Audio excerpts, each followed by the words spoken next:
গ্রাম ছাড়া ওই রাঙা মাটির পথ। Good morning everyone, welcome to Priya blog. তো আজকে সকাল সকাল চলে এসেছি, তো ধীরে গলায় গান আর শুনে কাজ নেই আপনাদের। আসলে মনটা এত খুশি খুশি হয়ে যাচ্ছে এই রাস্তাটা দেখে।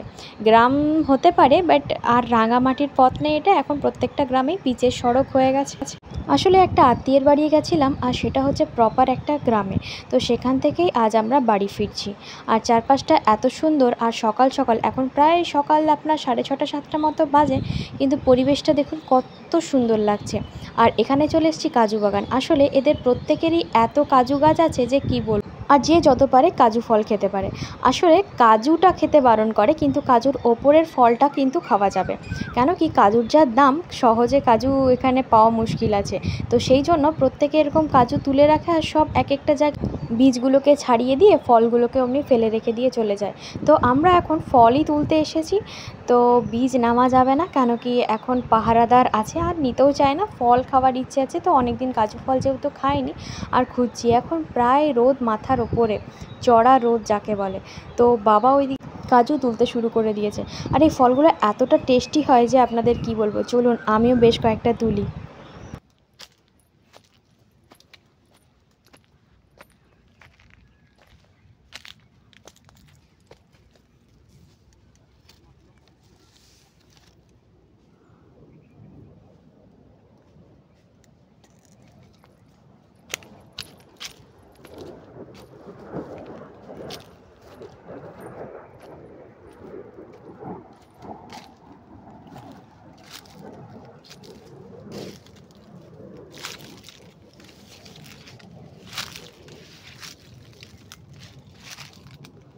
জঙ্গল সাফারি সেরে আমরা বাড়ি চলে এসেছি, আর দেখতে পাচ্ছেন কতগুলো তুলেছি। আরে দেখুন, কাজুও তুলে নিয়েছি বেশ কয়েকটা। তো যাই হোক, ভিডিওটা কেমন লাগলো আর এই ফলগুলো আপনারা কে কে খেয়েছেন আমাকে কমেন্টে জানাতে কিন্তু ভুলবেন না।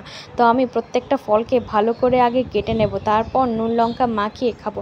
আসলে লঙ্কা মাখানোর দরকার নেই, এমনি এত মিষ্টি, কিন্তু তারপরেও সামান্য বিট নুন দিলে টেস্টটা যেন ডাবল বেড়ে যায়। তো আজকের ভিডিওটা এই অবধি রাখছি। ভিডিওটি যদি ভালো লেগে থাকে একটা লাইক করে দেবেন আর সাবস্ক্রাইব করে দেবেন। চলুন তাহলে, টাটা।